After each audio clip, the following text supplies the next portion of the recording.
right, welcome back, everyone. Super excited for this interview. And for those of you that have not heard or seen our previous interviews with this gentleman on, this is Peter Cimino. He heads up our customer service at Village Craft and Candle.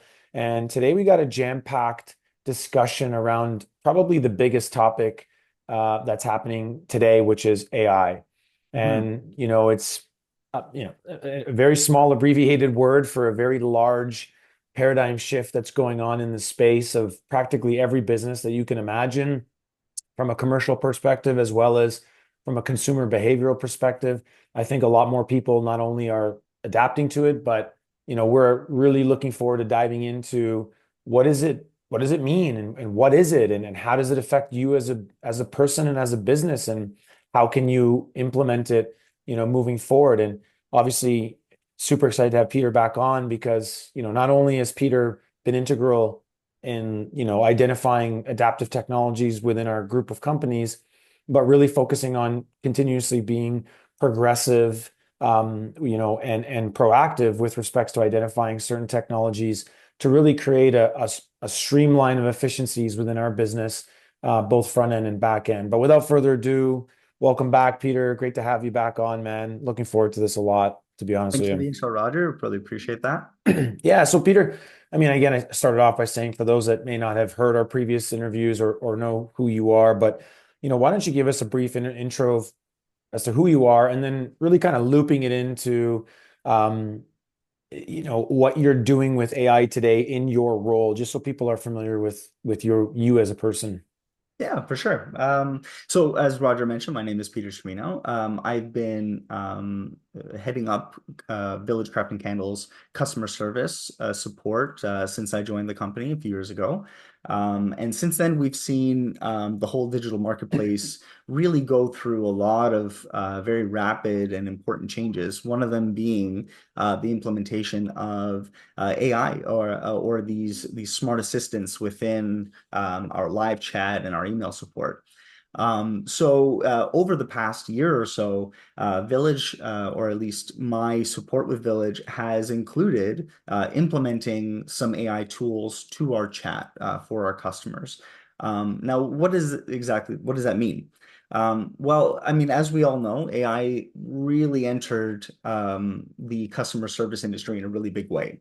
We know that a lot of businesses are starting to leverage it within their chat, within their email support, within their customer service experiences. And in a very short time, AI really has become a vital tool for service agents everywhere.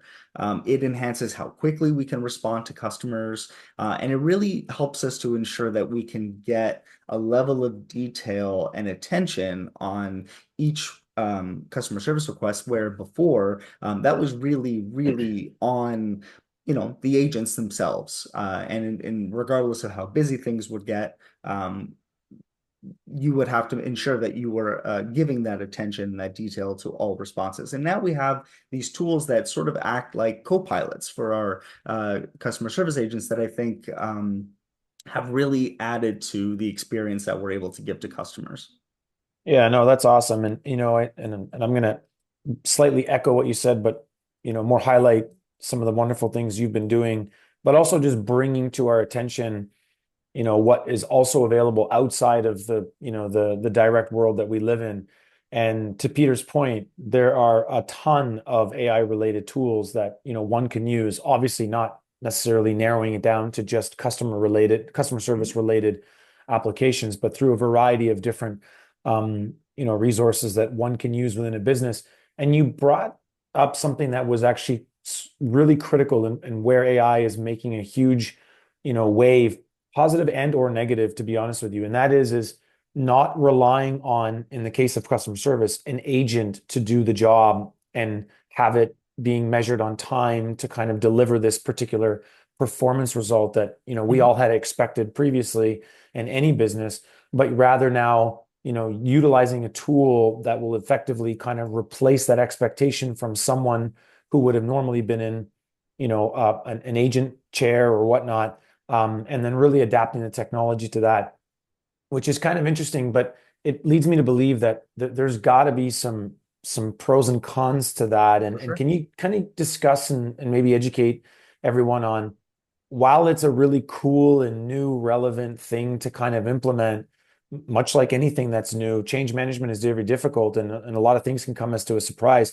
What have you noticed, or what would you perhaps, suggest to look out for as possibly, Hmm. some of the benefits, but some of the downfalls with implementing AI Yeah. in potentially a replacement of someone or possibly enhancing the efficiency of the team?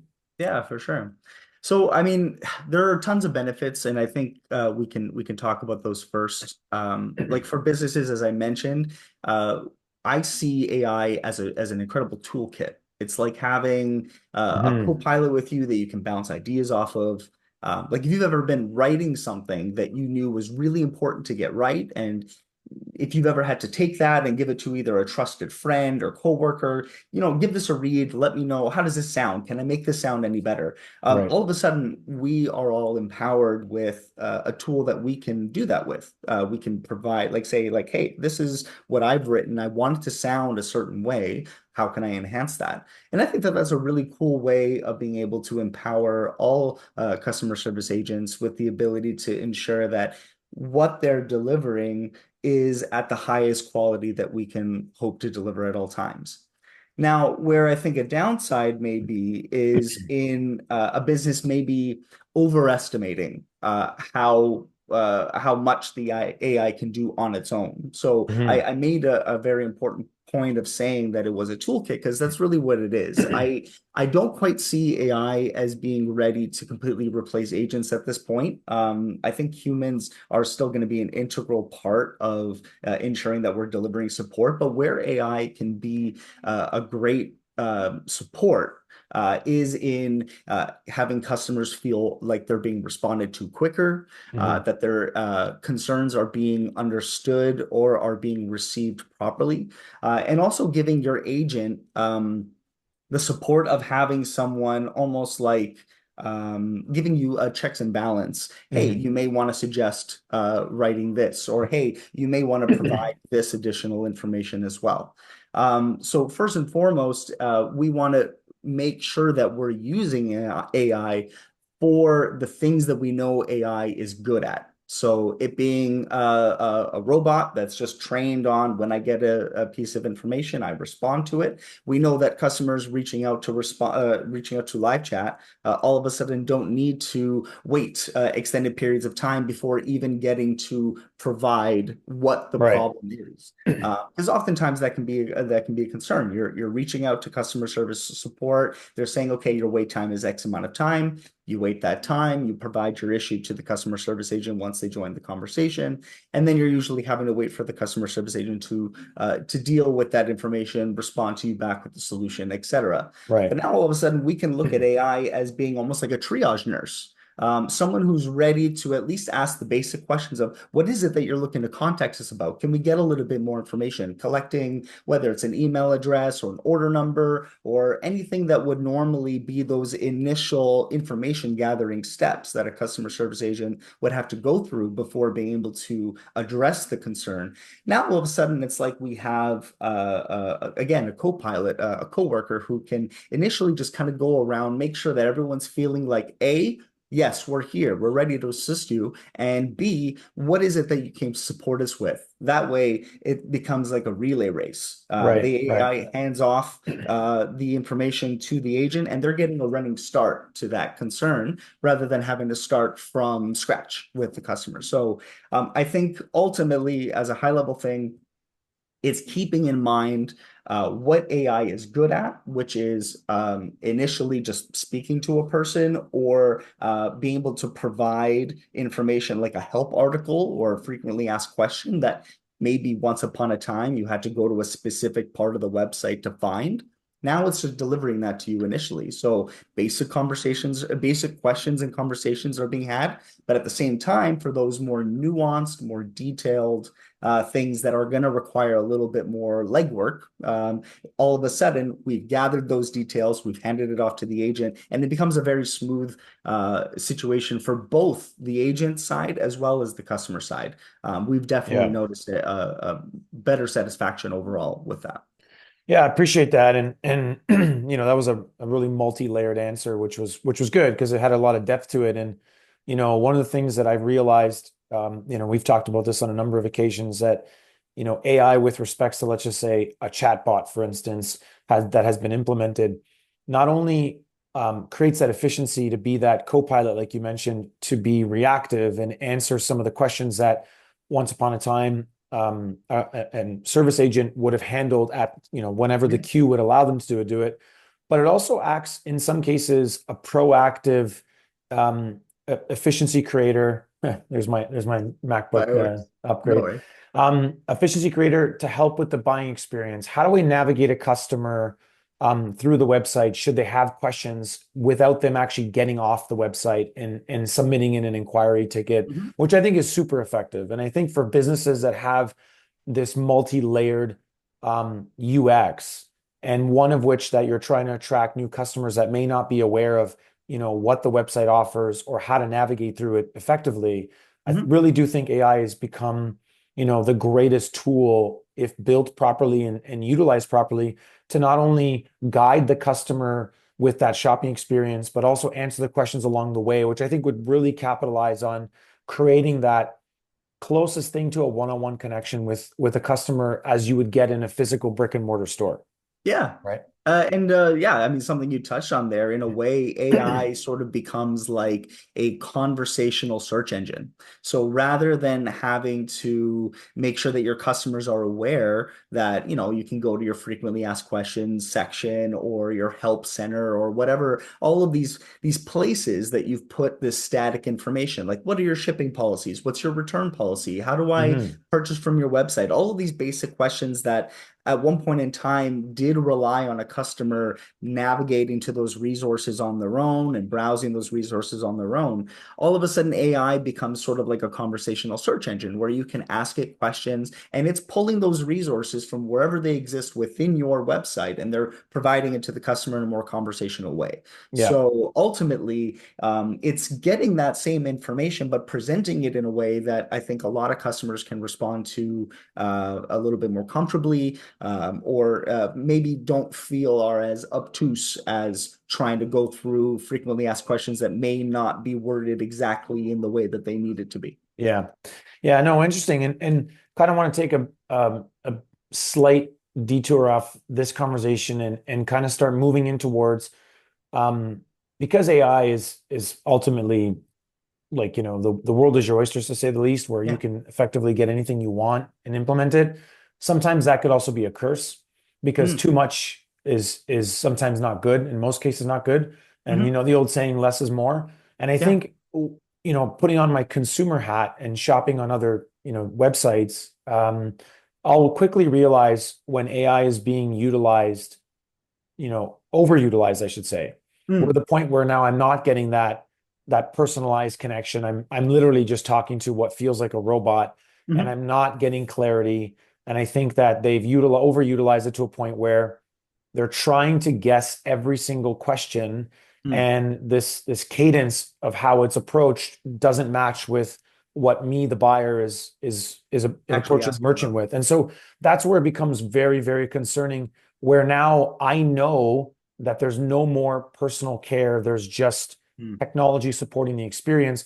What would you recommend for someone who A is probably just starting to implement AI, whether it's within their customer service or just generally throughout the overall experience of their store?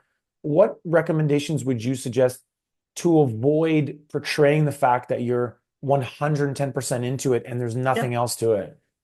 Yeah, that's totally fair. I mean, the last thing anybody wants to feel when they're engaging in a live chat is feeling like the conversation is going around in circles, Yeah. or that you're asking a question and you're getting either a canned response or the same response just worded differently every time. That's when you can really start to feel like you're talking to a robot.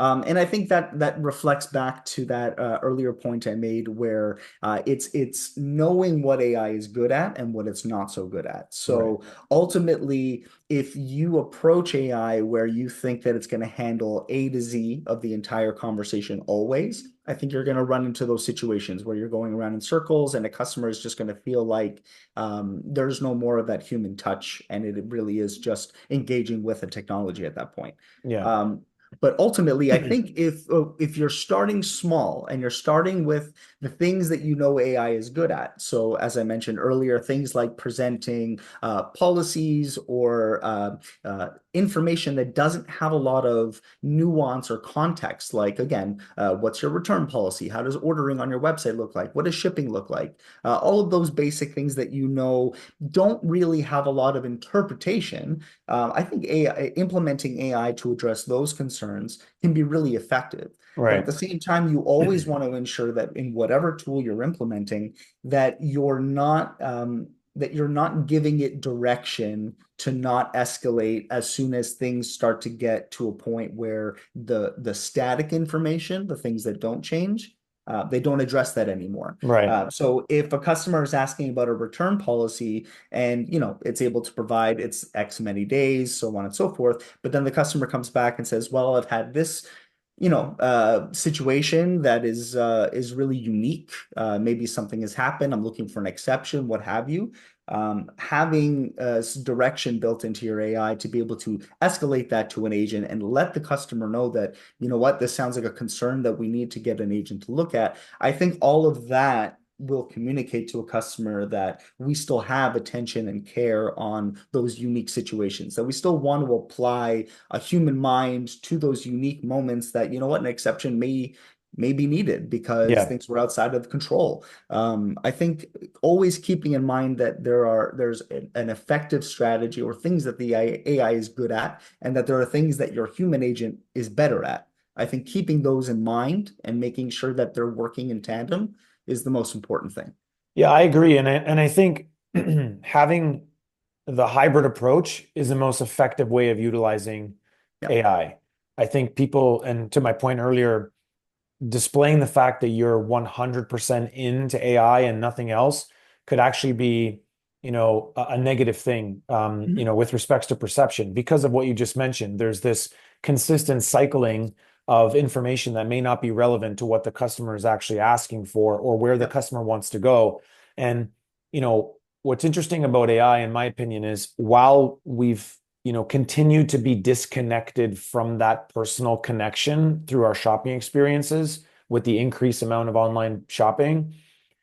AI in so many ways actually has the ability to bring back that personalization, as ironic as that sounds, Mhm. through the utilization of like sophisticated programming in the Mhm. sense that AI could actually be that store clerk that you talk to when you're shopping within a brick and mortar store, Sure. if properly built well, as while having this, this service agent connection on the other side of it as well. And I Yeah. think if used and continuously developed and maintained to the point where you're caring about the data that is coming from the website that AI could continuously adapt to, and support whatever is being requested, I think it can actually create an even more personalized tool where you still achieve the comfort of being wherever you want to be and shop Mhm. while having that somewhat of a personalized connection Yeah. that alleviates you from having to go anywhere. And I think, everybody feels comfortable and excited to kind of walk into an actual store because there's this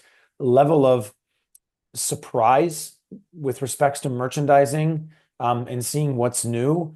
And you obviously you accentuate the senses that you don't get online, such as touch, and depending on where you're shopping, smell and Mhm. taste, et cetera.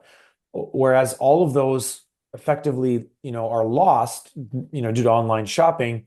And AI, I think, is a great tool to kind of bring that back to a certain extent, Mhm. where it can create a lot of really cool experiential experiences for the customer, but also provide a lot more intel, to the company with how they have to, rejig certain things. So Yeah. I think it's interesting.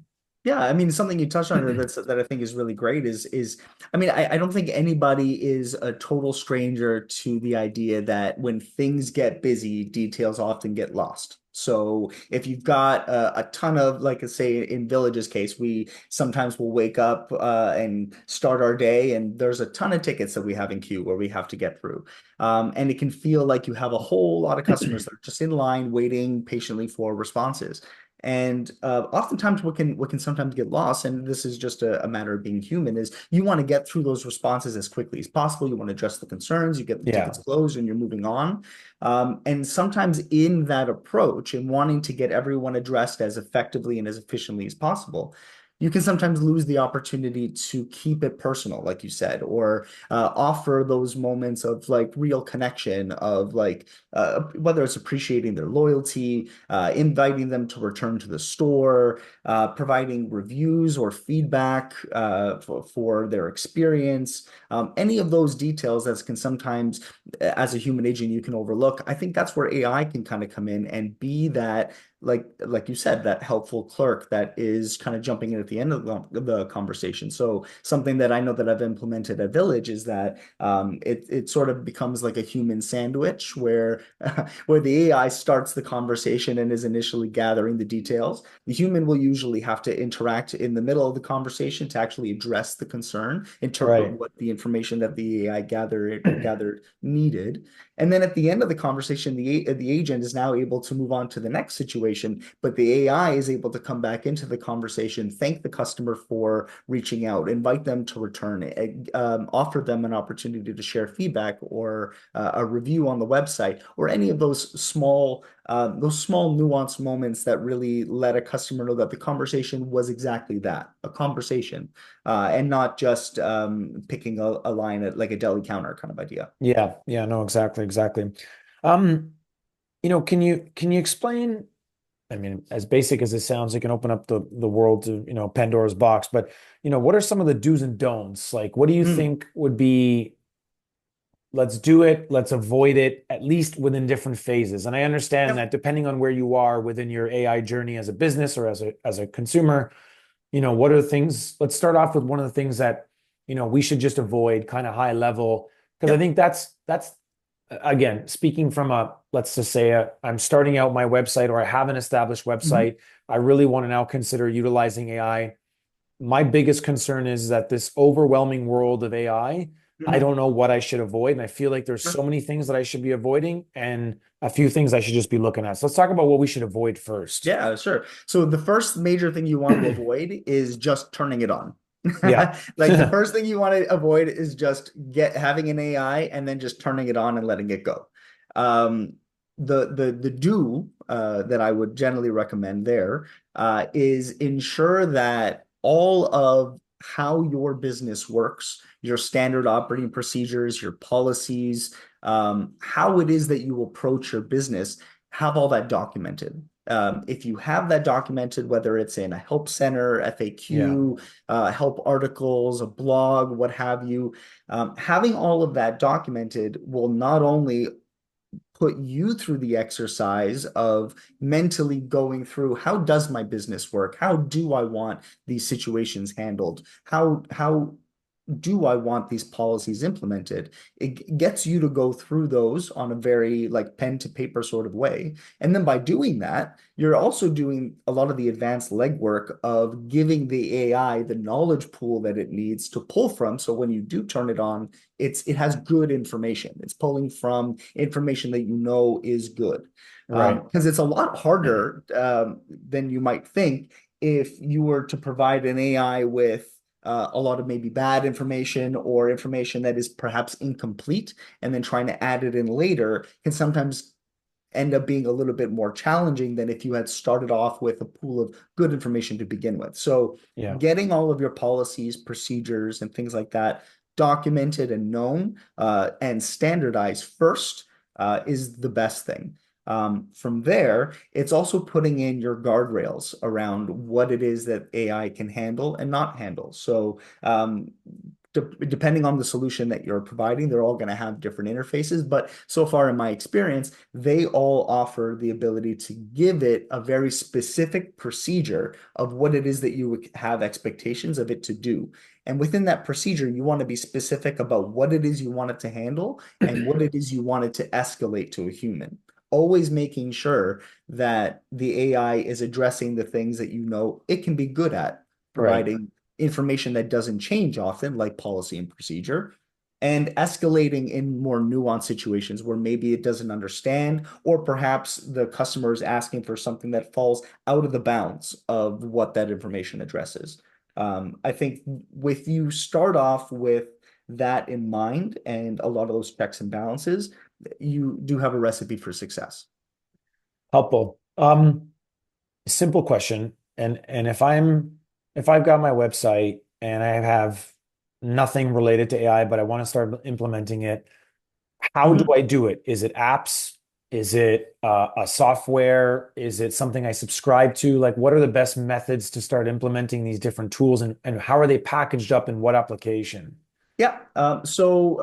Essentially, it really depends because there are a variety of Mhm. there are sorry, my apologies. My daughter's visiting me. Mhm. There are a variety of tools out there with a variety of interfaces. Ultimately, it'll come down to what platform you're using Right, for your customer service in general. So at Village, we use a customer service platform called Gorgeous. And within that customer service platforms, there's actually a variety of AI providers that are presented as apps that we can plug into that platform. right. There are a variety of these around the internet. I certainly don't know of all of them, but I would highly encourage taking your time to really experiment with and demo as many as you can until you find one that you think addresses the things that you wanted to do specifically. So I went through personally a good two or three different apps before landing on the one that we currently use. And that was ultimately just based on us trialing a little bit of it, seeing what kind of interfaces and capabilities they offer. I've interacted with some that are really, really great at providing, say, very, very fast responses, but less contextually important ones. And I've also dealt with ones that are really, really good at building and using knowledge and pulling from product information and all that, but are slower to respond. So right. it ultimately comes down to, I think, the priority of what your business is. Is it those quick responses, and is the context of your business generally so less nuanced that you can rely more on the speed, or do you require something that has a little bit more of an understanding or an analytical aspect to it? And that's the solution that you would want to lean in there. Yeah, that's super helpful. Appreciate that. And kind of in wrapping up here, as I mentioned in the beginning, this is such a large topic and a large conversation that Yeah, can go on for hours at a for time. sure. And I think the best strategy, to your point, Peter, is really take the time to thoroughly do your research and look Hmm. through it. And obviously, again, as you had mentioned, it's, depending on the platform you're using and what's available, whether it's through the platform itself or externally, I think Hmm. it still requires you to take the time and figure things out and really understand prior to even looking at implementing anything, essentially, what are you trying to achieve with Yeah. AI and not necessarily using it as because it's a fad or something that's Hmm. being spoken about quite a bit right now. It's more so of saying, who are you as a brand and what does that brand represent? I mean, your brand, as we know, may just be that personalization at all times, and that's perfectly fine. Hmm. Or your brand may be that company that is strictly focusing on all automation, there is no personalization, or you may be the hybrid. And I think at the end of the day, defining the brand, as we've spoken about in prior interviews, through a variety of different topics, brand definition is so critical because then as you work backwards from there, you then uncover different things about the business that, Yeah. either needs to change or, stay the same as you continue to evolve into, different, economic environments. So, Yeah. And I mean, something you mentioned there that I think is great is as a brand or as your business, foundationally, your customer service as it is now should feel like it is delivering on what you want it to deliver on. Right. Meaning, your agents understand your clientele, how they want to be responded to. The Right. information that you're offering is correct information. Essentially, your customer service, I believe, should already be running at a level that you're at the very least happy with. Yeah. And what you're looking for, if you're looking to implement AI, is to enhance that, to maybe scale it up for more customers that are coming to you, or perhaps wanting to just enhance what you find that is already good in your customer service Yeah. environment. If that is all set, if your foundation is solid, adding AI on top of that can generally be that enhancement, making that improvement. But if your foundation is unstable, if you didn't already have a solid customer service base to begin with, adding AI can often make those small issues feel bigger. And it Yeah. can often make those small concerns or those gaps much bigger and For harder to sure. deal with. So That makes in the sense. way, yeah, so in the way that you would want to look at AI enhancing or scaling you, you want to make sure that what it's based on, whether it's the information that I mentioned earlier, and making sure that all your documentation and policies are properly done, but it's also ensuring that your agents are delivering on a level of service that you're happy with, because Yeah. the AI will ultimately look to them and how they write and their responses as part of that knowledge base, and it will only continue that pattern. So if you've already got maybe some bad habits or patterns happening in your customer service, AI is not the thing that you want to add into that just yet. Shore that up, make Right. sure that it gets to that level of that level of excellence that you're looking for, and then you can add in the AI, which will only take that and run with it. That makes so much sense. And I appreciate you, and I appreciate you coming on this and talking about, like we said, the very, very large topic and an important one, to be honest with you. So hope you guys really appreciate this and enjoy it. Peter, once again, thanks, man, for coming on. Really, really appreciate you. And you just come with such a wealth of knowledge, and keep doing what you're doing, because you're doing amazing stuff. And again, thanks so much, man. I really appreciate it. Thank you so much, Roger. Really appreciate the time. All right.